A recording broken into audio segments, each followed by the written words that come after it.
Hey, what's up, everybody? Welcome back to Academy Embedded. Here with my brother, Johnny Beltran, the man, the myth, the hairy legend. Welcome to the show, Johnny. It's true. Hey, buddy. All right. There we go. Getting formalities out of the way. So, Cool. Johnny started actually with Academy not too long ago.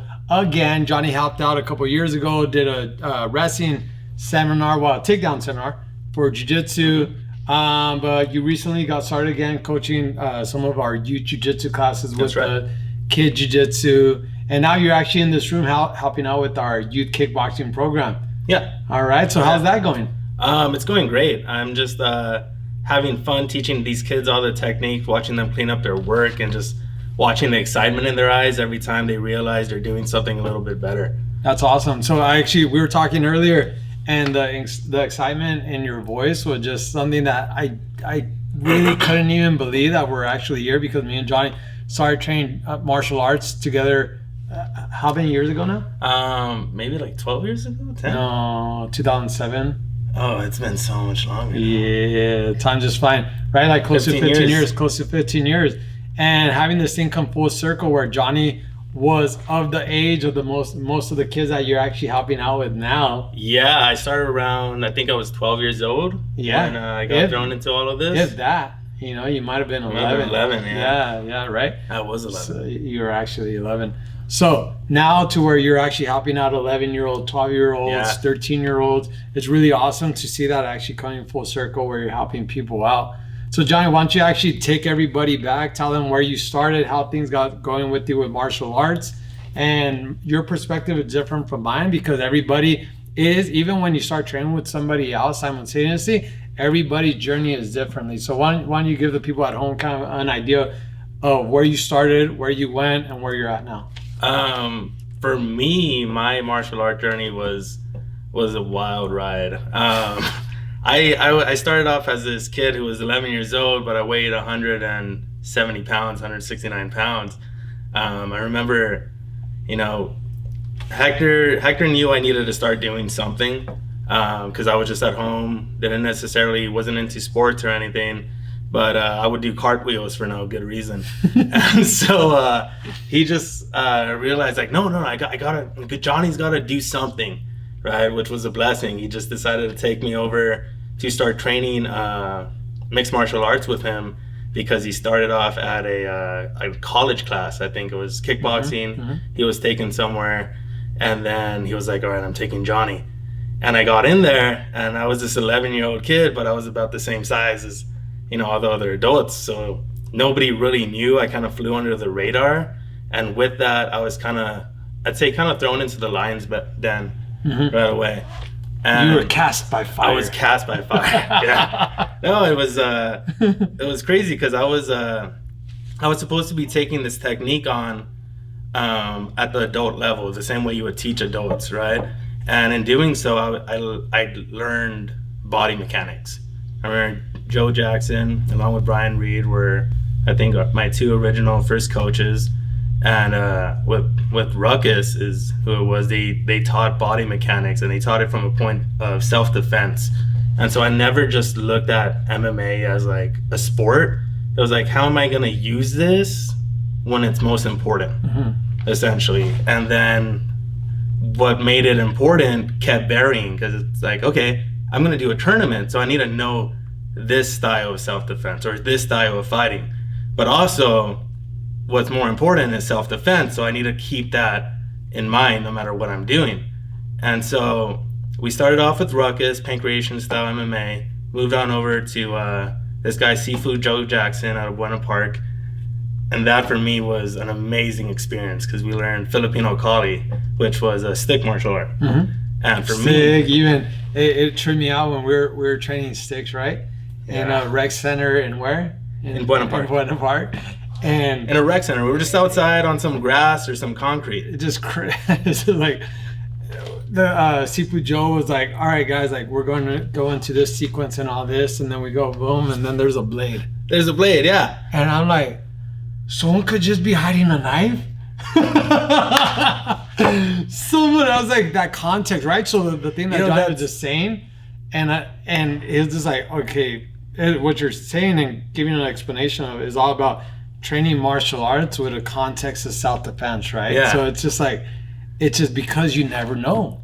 You could be thinking you're in a certain construct of an agreement, right? Or we're only going to use sticks. We're only going to use hands. We're only going to use hands and elbows, and then a blade, you know? Yeah. And it's just like... So, interestingly enough, because of that, for me, what it ended up becoming is, you know, self-defense first.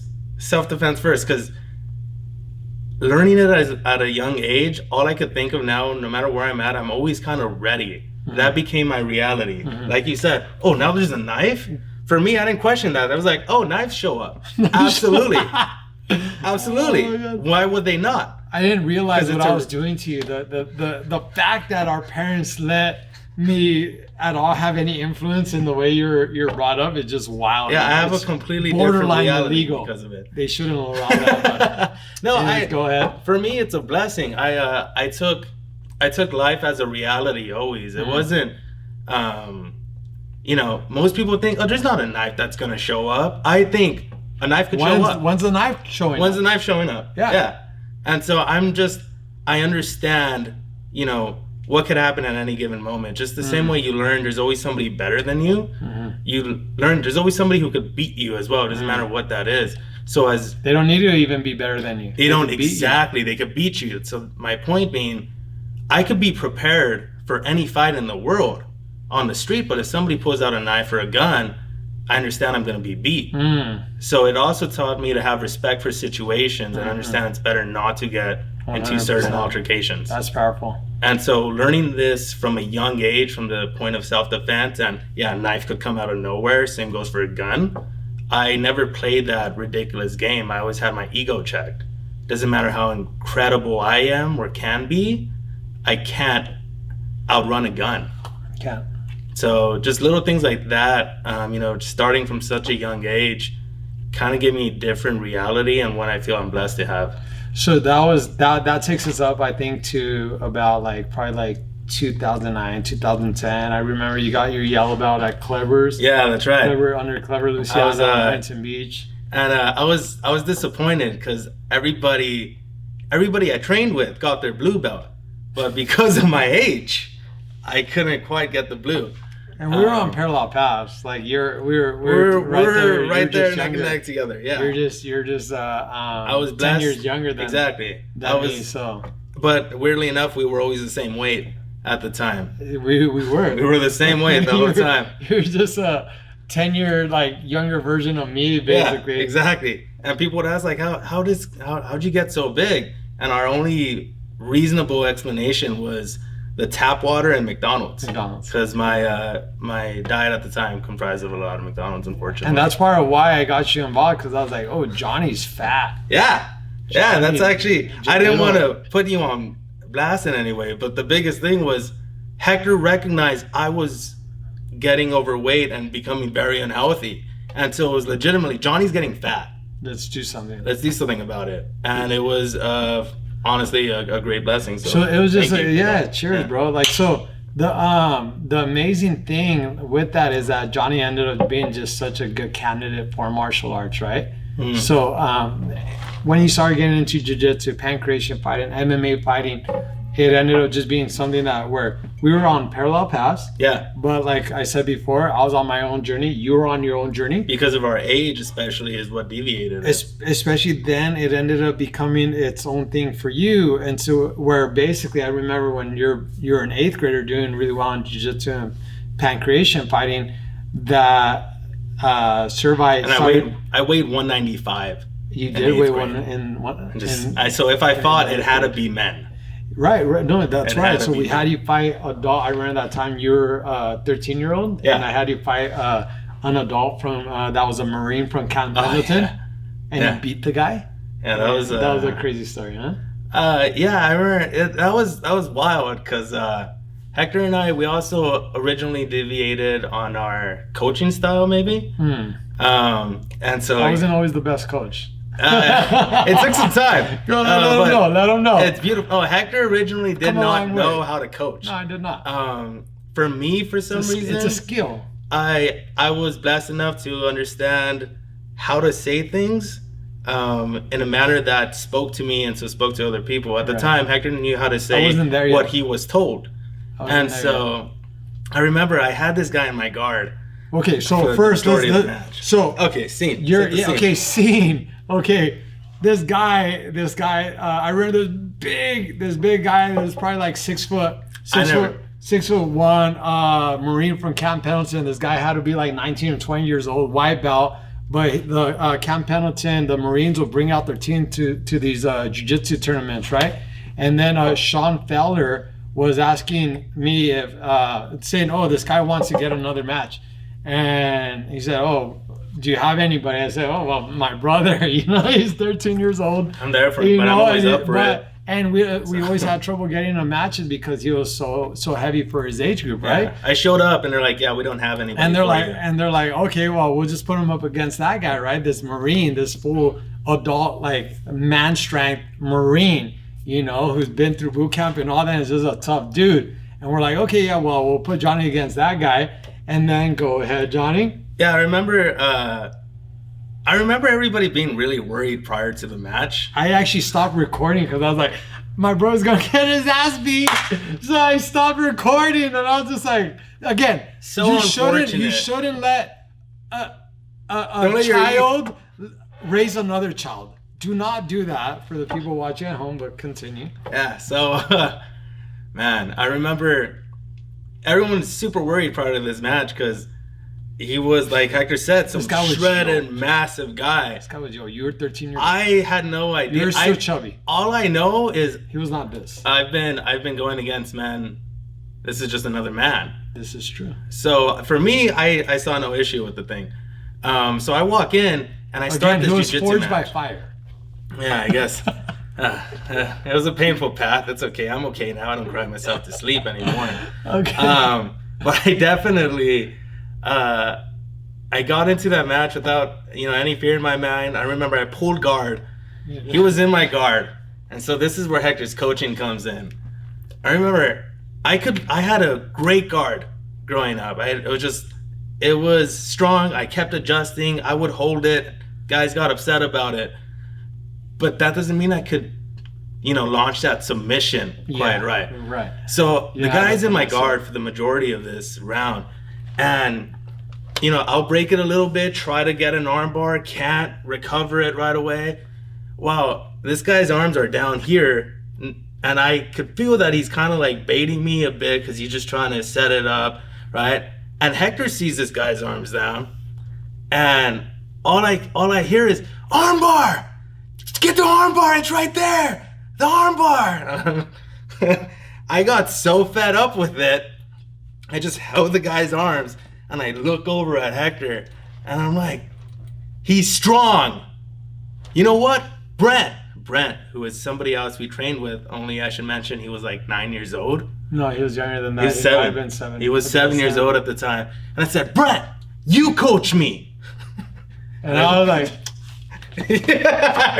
Hector's eye just, okay. And little Brent comes over there and Brent just like... he didn't say anything. He didn't say anything. But for me, I was like, I'd rather have Brent not say anything. Yeah, right. Hector currently in my ear. Yeah, right. And then the other guy, the guy from the Marine. So next thing that happened. So I'm yelling, armbar him. And then the other coach is like, pass his guard. And then the guy turns and looks at his coach and what's he say? He's like, he's a strong kid. He's strong. He goes, he's strong. And we got these guys like in a stalemate, right? Just stuck right there. So it goes to overtime. You have Brent now. The coach I needed. The thing that I recall most from that moment is like, you freaking cuss. You're like, Brent, you're 13 years old. Brent, you effing coach me. Like, put me on blast in front of everybody. I'm like, okay, I'm out. It's like... one thing I was always blessed to be is a very coachable athlete. But if I hear something that is just like some people when I wrestle, I wasn't articulating technique. If you're a parent watching, if you're a lower belt watching, you're probably at that same level where you're just like, do this. Yeah, stand up. The thing is, I wasn't there yet. I wasn't saying, 2-on-1 control on the arm, put the foot on the hip, get perpendicular to your partner, put him away. Technique, right? I wasn't articulating that. I was very, very crude armbar, you know, like very basic and not armbar until it happens. Yep. But that's not how armbars happen. Yep. And so that happened. He yelled back at his coach, and so overtime happened. And this guy was clearly a wrestler because he's taking some really far shots, just coming across the mat. I don't even know how to sprawl well enough yet. Right? So I'm just dodging the guy. I'm just like trying to slip by. And finally I see, my favorite thing about jiu-jitsu is understanding how to pick apart somebody's body mechanics, because I learned it from body mechanics. And I kept noticing this. Every time he shot, he also leaned his arm. And I was like, oh, one of my favorite things to do is a helicopter armbar, right? So I'm like, let's try this. Everyone wonders why I helicopter armbar so much. Oh, it's an old school thing. Yeah, definitely. It works well. It's easy. And so the guy shot in hard. I'm like, all right. Went over to grab behind the elbow, slipped straight to my hip. And the thing is, I put my heel right on his hip though, which gave him a perfect pop up. And he followed all the way through over. I threw the guy right on his face. Just guy smashed. And the entire crowd is like aghast. We're like, and then immediately I just got side control because it's overtime. Get the side control. And side control. I'm like, I got it. Control. And he's like this 13-year-old kid that just beat this full-grown Marine. And I'm just like, and where I got sidelined. And there's a 7-year-old coaching him, so I never felt more emasculated as a martial artist. I was just like, all right, I don't know shit. No, like, the best part was after Hector's like, dude, I didn't record it. I thought you were gonna lose. Oh, dude. I thought, I didn't think I should record it. And for me, I have no problem with losing. I'm happy to see the matches I lost. So for me, that was like a double whammy. Yeah, like, you just don't record me? I just didn't want there to be evidence to show my parents, to be honest. Like, that could be used against me in a court or home of law. That's fair when a child is raising a child, I guess. Yeah, so that takes us up to about yellow belt in jiu-jitsu. After that, Cervite High School started taking some really good interest in you, and so you end up wrestling at Cervite. Yeah, actually, what happened is Hector took me. He heard about this camp that they do for the younger kids. So in 8th grade, I think I showed up for a total of like 3 or 4 days. Cradle program. And I was doing really well. I remember, like, if I had to pin somebody, all I need is like get him in a scarf hold. And it would work. And so they saw promise in me. They saw this big kid.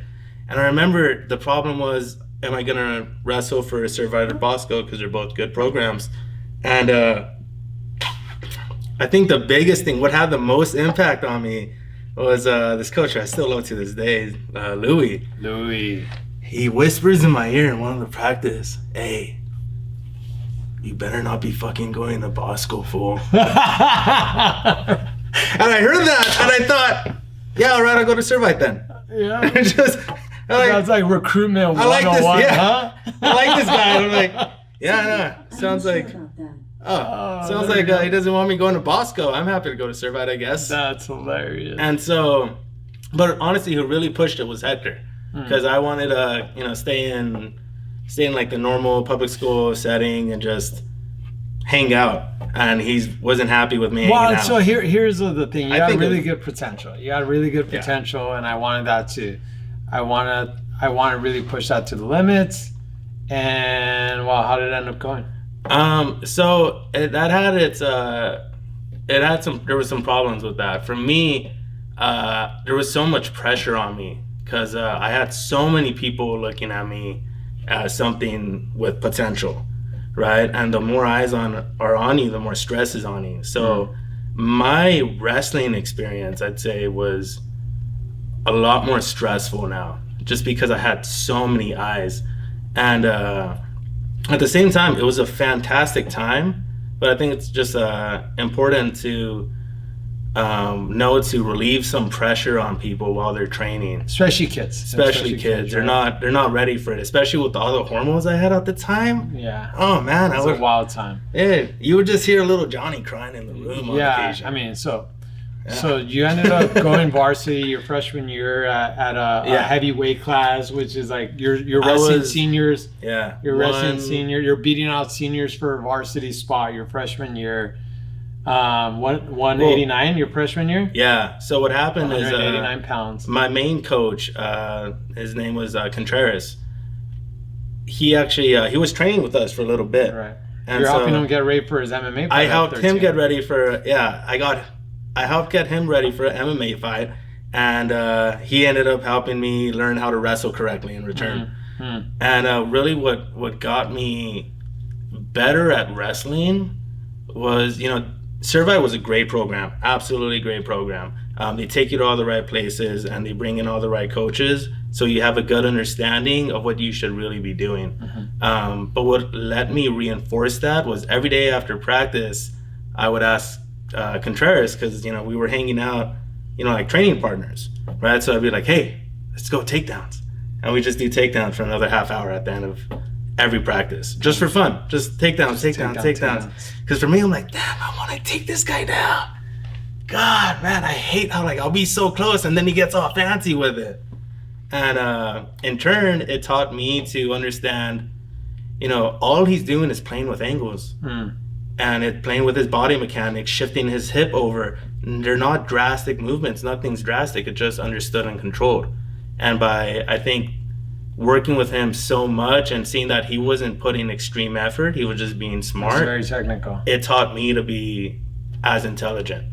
And so you had really good, starting really early, as well as having being under really good instructors. Yeah, I was blessed by everybody. Clever as well. From every coach you really had, it's like everything was giving you this experience and learning how to create angles. It gave me a wide foundation. Yeah, crazy. And you know what? One of the greatest things I think about Filipino Kali was that taught me angles. Right. So that's the reason why we started training that. So one thing helps another in martial arts. You train one martial art, and you're like, okay, well, how's that gonna help my jiu-jitsu? But it's in the angles and creating flanks and not attacking people straight on, but trying to create angles so that you could attack from the side. The path of least resistance. Exactly. Always exactly the path of least resistance, right? So in high school, you end up going to being a 2-time California State placer. What place you're So I took junior year? Third. So junior year I took 7th in state.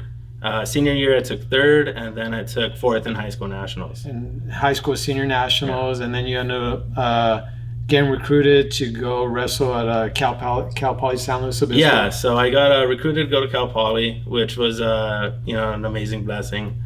And unfortunately at the time I was diagnosed with testicular cancer, so I lost my favorite testicle. Is what happened there. But that actually way to kill the vibe, bro. Yeah, absolutely. I say favorite for a reason. It actually never took. It didn't impact me as much as most people, I think, expect me to have been impacted by it. For me, I think growing up with such a understanding of reality, a gun could come out at any point.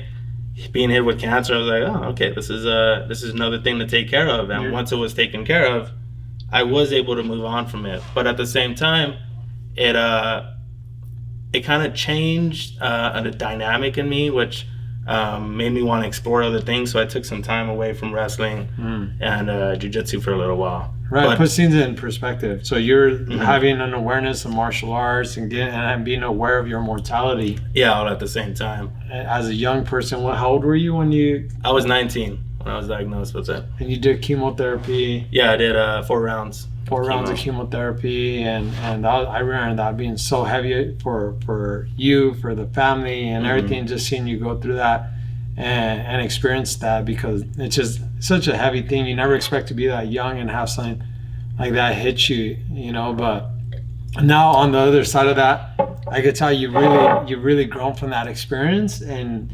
you allow that to help fuel your passion for life. And one of the coolest things, especially, through Academy is now the way you actually bring that full circle to help people, to help these youngsters learn about themselves, to overcome things. So like just earlier, what were you talking to me about?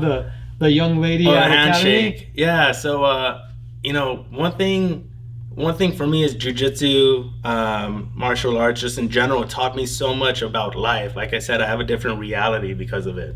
But also I see how important that is for everybody who participates in it. So we had this girl who, you know, I had to help her one-on-one real quick on the side while we're running a class. And so after we're done, I asked her for a bump, right? But I didn't get the bump. She just twinged over and gave me a little touch. I was like, oh, okay, how about a handshake? And she just touched it and moved away. And I asked, you know, what's the issue here? And she's like, oh, that's just the way I am. And so I asked her, I'm like, you know, we're doing jiu-jitsu right now, right? And she's like, yeah. I'm like, okay, and so, you know, you have to come into contact with people, yeah. Okay, but we also need to show some respect as well. So if somebody goes to shake your hand, you know, you need to be able to shake somebody's hand, especially in here. You know, we need to have some sportsmanship as well as just, you know, common respect. So go ahead, shake my hand. And she gives me, you know, a better handshake, but not quite. Right? I'm like, okay, good. That was great. But I gave her like a real genuine, like, yes. Like for me, when I see a kid go from not doing something right to making any progress, I light up. So for me, when she gave me the better handshake, I'm like, yes. And I do that, and what I see is the kids in return go, oh, like they feel proud of themselves. They could see something happened. And so what I saw later is now when she shakes everybody's hand at the end of a class, she gives everybody a proper firm handshake every single time. Before I remember seeing kind of okay, she kind of touched my hand, but it became this every time firm handshake. And every time I see it again and she sees me do it, or she sees that I saw her shake somebody's hand correctly, I go, yes. And she just smiles, you know, and it's beautiful because she went from, you know, it's not just something you do in jiu-jitsu. She went from somebody who can't shake somebody's hand to, oh, this is something we do as a standard. And so now I know she could do it in here and out there, which for me is like awesome. It's just growth. And that's my favorite thing to see in the kids is any sort of growth. So that's really amazing because at the end of the day, we're here as coaches, as instructors, as people that are also been in these positions, as students, as youngsters, to help these people out. Because I just see so many people throughout your journey with martial arts help you out, really take their time to really invest in you and change your life. Yeah, I think that translates a lot because when people even ask me, because apparently people would think I'm a strange individual sometimes. No, not at all. And but what it comes from is, you know, people ask me like, why do you end up thinking this way? And it's like, oh, I was raised by the village. 100%. You know, every person, every single coach that I was blessed to have really took the time to instill in me, or at least teach me the best that they had. And they tried to teach it to me in this manner that was just, you know, so passionate. They were so passionate about what they had. And so I try to do that with all the kids I teach as well. You know, if I did something right, any of my coaches, you see it in their eyes, like, either it's like, yeah. You got that. Like, when you see that you did something and the coach recognizes that, I'm like, that's a high level. You got that validation. The validation. It's super important, right? Because even myself, right now as a black belt, if I'm in a room and somebody teaches something, right, I want to hunt that thing that day. Oh, yeah. There's even still a little bit of me of like, if there's something I got, I want to be like, look at me. Oh, Hector still to this day all the time. Mid-submission, he makes sure to look to see who's watching. Well, you know, if I could have a professor be like, shoot a couple little pew pew pew. And, you know, it's unfortunate because the receiving end is, you know, happy to be there anyways. They're just like they're part of the equation. You know, hey, I couldn't without you, bro. Right? Oh man, no, it's a beautiful thing, man, because like I've been the guy in that position where Hector has me somewhere and he has a little bit of fun with it. And the truth is, it's such a good time because we're all practicing it together. We're all having fun. And I know that when I catch him, which doesn't happen anymore, but if I do, I'm really proud of myself. No, so you have your you specialized. You went down your own path. You became this phenomenal wrestler. You set your high school takedown record at a wrestling powerhouse. Mm-hmm. You were the Orange County Wrestler of the Year your senior year. Out of every single wrestler in Orange County, California, which has an incredible wrestling program, you're Orange County Wrestler of the Year.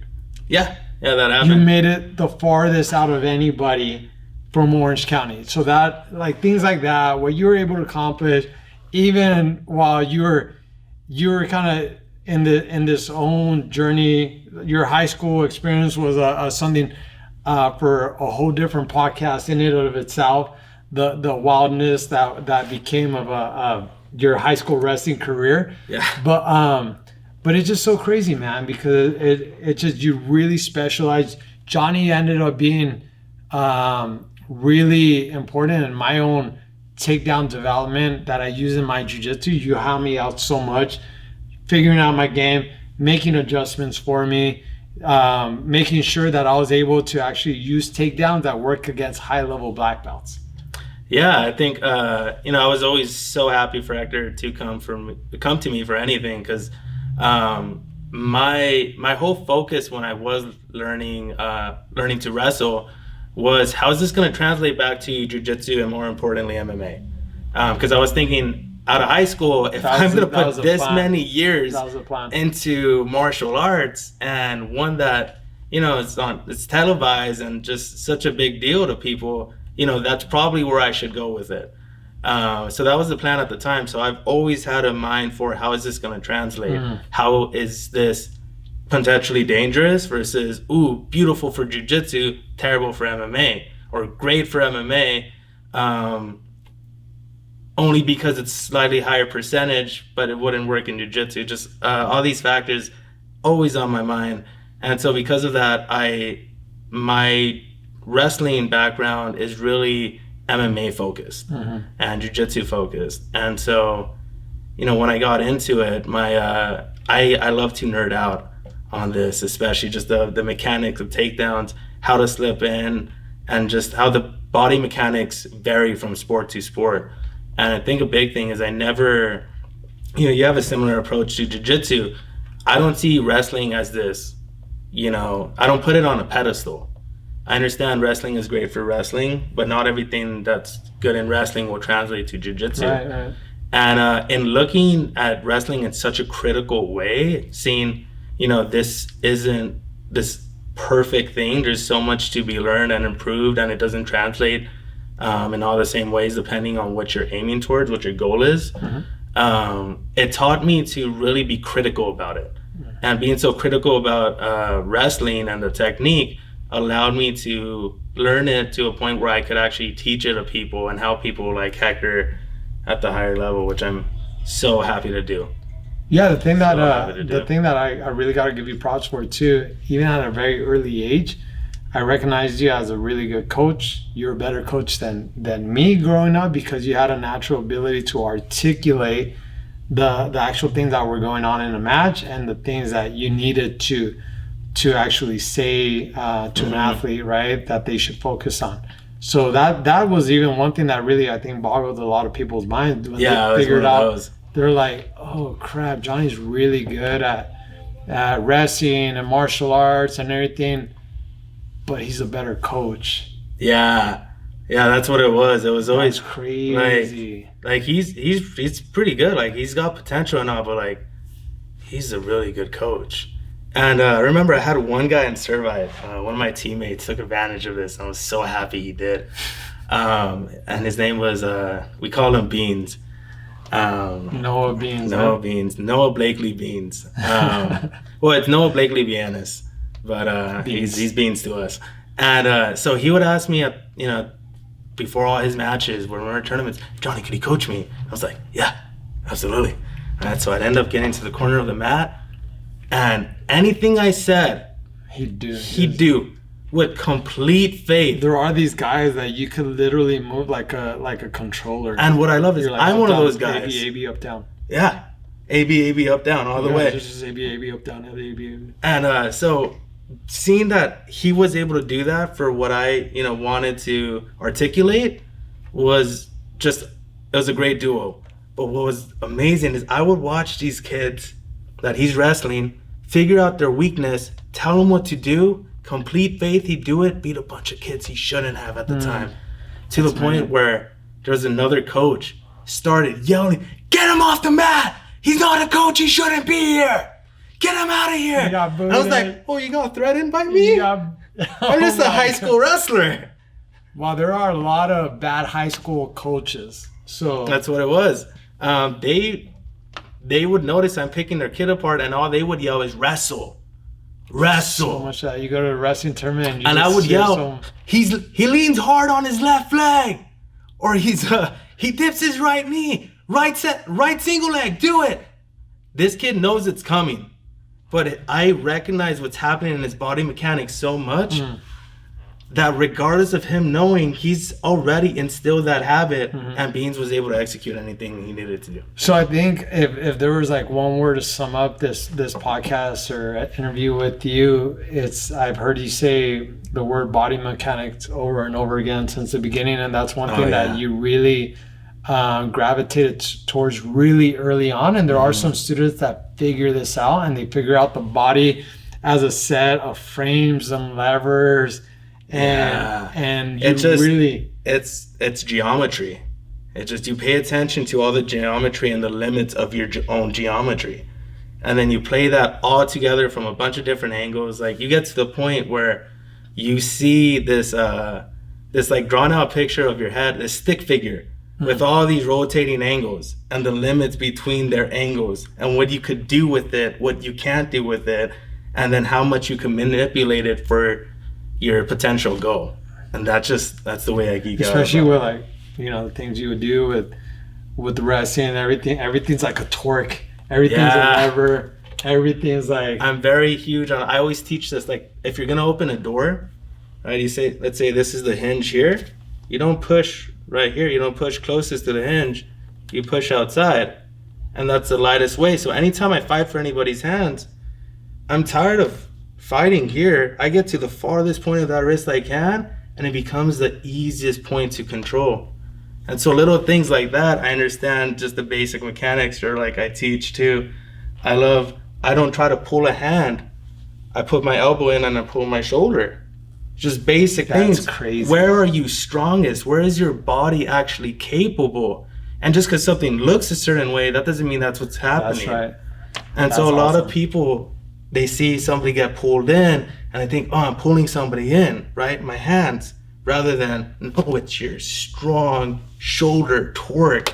It's like that lat pull. It's not your hands coming towards you, it's the lat pull. Your elbows are coming back, and consequently, your hands follow. Yeah. And so it's things like that I always recognize. I'm like, no, it wasn't the hand, that was elbow. Or that wasn't his foot stepping to the side. You almost said that in a pikey voice. In a pikey voice, yeah.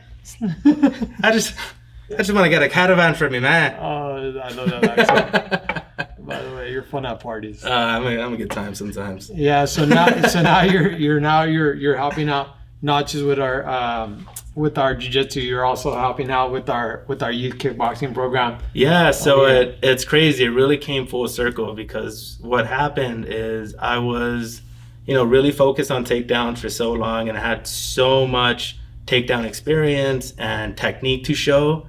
But what happened is a spot kind of opened up here for the kids kickboxing, and Hector needed somebody to fill in, so I went ahead and tried it out. And I didn't realize that I've still been shadow boxing in the mirror at least twice a week ever since I was 12 years old. As well, everything we've ever learned. As well as the amount of years and time on the mat, the sparring, everything that accumulates, that adds up. You have such a substantial striking background. I remember watching you and Burnaby. Yeah, old friend of mine. Literally, these guys. I saw him just the other day. These guys would go just rounds and rounds and rounds, and and the amount of investments, like, right, when I see parents bring their kids to academy, it's always a thing that it's really easy to kind of for it to go over your head, but you don't realize the amount of hours that are you're investing into your child right now can actually serve them years beyond when they stop training in the martial arts. Absolutely. Right? What happens is that knowledge crystallizes, and so it becomes refined and it stays with you because it's been practiced so many times. Like actually I remember I told the class just in here I believe 2 weeks ago, all I had them doing was jabs, just the same move over and over again, and I let them know that Hector and I, Professor Hector, would be in our backyard and he'd hold up a Muay Thai mitt, and it would just for an hour straight, just jab, just refining the jab, push step jab, all the way to the end of our yard, back and forth for an hour. One hand, this is one hand refining how many different jabs you could throw. So is it an offensive jab? Is it a defensive jab? There's so many different variations, right? There's just a lot to go down the rabbit hole, and especially for these kids, so it's fundamentals, kickboxing. It's really just about just understanding good awareness of where your hands should be, footwork, head movement, like knowing how to stay safe, knowing how to hit and not get hit, which is really huge. Nobody wants to get hit. Well, I think some people at one point like to get hit, right? And some people they get in their head about like, oh, I could take a hit, right? But it's not where you want to stay. It's not at all where you want to stay. The higher level is when you don't get touched. I mean, the highest, like for me, I realized, when you get in that mindset of I just want to be tough it out, and I want to break through everything, you're gonna get broken. Right, totally. That's one thing, and I was actually working with the student about this today. This kid could take a lot of pressure. He could take a lot of shots, right? And I wanted to let this kid know today, I don't care that you could take all the abuse. I don't care that you could take all the damage. I want to see you work and move away and evade, hit, and not get hit so that it breaks the other person mentally. It's part of the mind jitsu of these other disciplines, right? Where it's just that you don't understand the frustration. There's always validation, there's satisfaction if you're sparring with someone and you feel a body. But it sucks when you throw it everything you have and they're not there. Landing. It's like punching in a dream. You feel that little muffle nothingness. That timing, everything. So it's really important to establish that as well, to know how to frustrate people, to know how to get in and out of danger. There's just so much there. I'm glad you're sharing that with all these kids. And the main thing as martial artists, that we've been doing this for a really long time, it's that we continue to always strive not just to improve the manner in which we actually effectively use the skills that we have, right? But also improving the manner that we instruct and that we actually teach these, so that if we do a good job, we are always aspiring to actually teach better than we were even taught, which is a high standard. Because we had, like you said, we had some really good coaches. We were very blessed coming up. I continue to train under and with some of the most amazing instructors and teammates over at Checkmat, and that's why I say it's a really high standard, and I aspire to bring that to another level. We should all have that aspiration. All my coaches need to have that aspiration. It's funny because one thing speaking about Hector's coaching path, I remember seeing him go from armbar to turn your knee to the right, or very specific movements to guide somebody through something. And one thing I noticed too is when he's teaching and coaching, he uses metaphors, which metaphors are huge for when you're teaching something, especially to kids, because a kid doesn't understand what they're being told. But if you could give them something to envision, they could monkey see, monkey do, right? Totally. So one of the little simple techniques, we're teaching a single leg to the kids, and in order to run the pipe, which people do, he taught the kids bow to the king, which is beautiful. So yeah, you do a ridiculous bow, which is exactly what you're supposed to do. What the kids don't realize when they do a bow, when you're doing a single leg, you have to stretch your body out. A lot of people just try to force it down. When you bow, in order to not fall forward, you have to dip your hips back. And so metaphors like that cover so much ground for kids, but you're not necessarily learning, the very fundamental, like, oh, it's your hips back, it's all that stretch. But by putting them into position and understanding how to do it the first time through metaphor, they could start picking it apart and figuring out, all the little things that it's because they like feel you start with something and then you start filling in the blanks, right? You're like, oh, I'm just bowing. I don't know that I'm pushing my hips back. I don't know that I'm elongating their body and making them feel like they're sitting in a chair. Yeah. Like they don't know that, right? But they feel it. And usually they're able to feel it, and that's more powerful than anything, and that it's effective, right? Because when you succeed at something, you get that validation and your brain starts connecting, starts creating these new neural pathways towards success, right? So then what ends up happening is they want to do that again. Then they'll do it again. Then they'll get success. And before you know it, it's second nature, but that was a really cool one. I do appreciate you were in the room when I taught that to the kids in that manner. And it was really this cool thing because it's just like you come up, sometimes you innovate a new way to teach. And what I'm saying, we're always trying to strive and aspire to be better.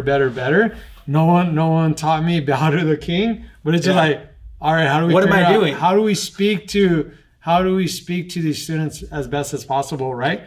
And then the cool thing was, it's just like, all right, well, and nothing's better as a coach and instructor is when you teach something and you literally could scale what you teach, meaning I think we taught it to about 20 kids or so at once. Oh yeah. All by just saying, pick up the leg, okay, with your head on the inside, turn the opposite way of the head and bow towards the king.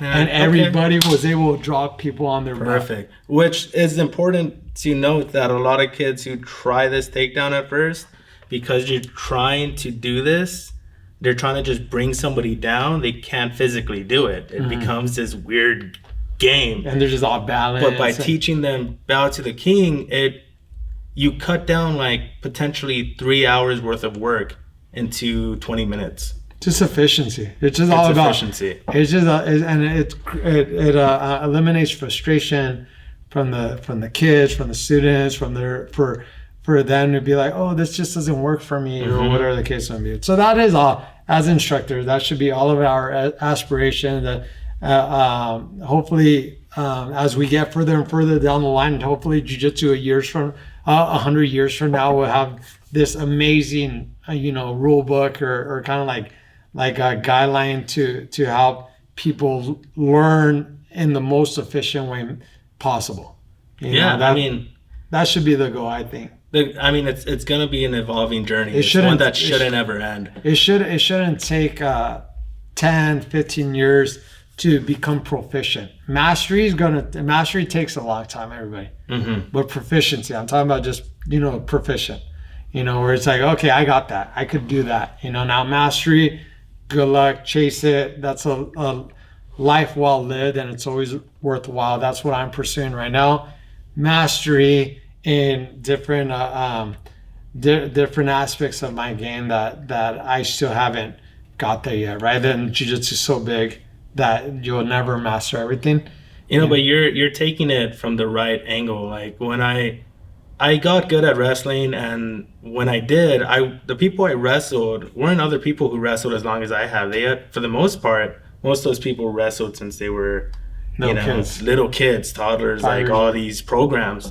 And, I was able to catch up because You were able to catch up in 4 years. I was able to catch up very quickly because I think a big part of it was, like you said, there's so much to learn, right? And so much to grow on.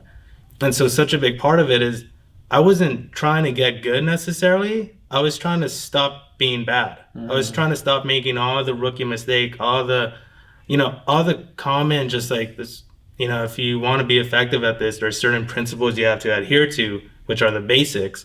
And so I learned those to a high degree.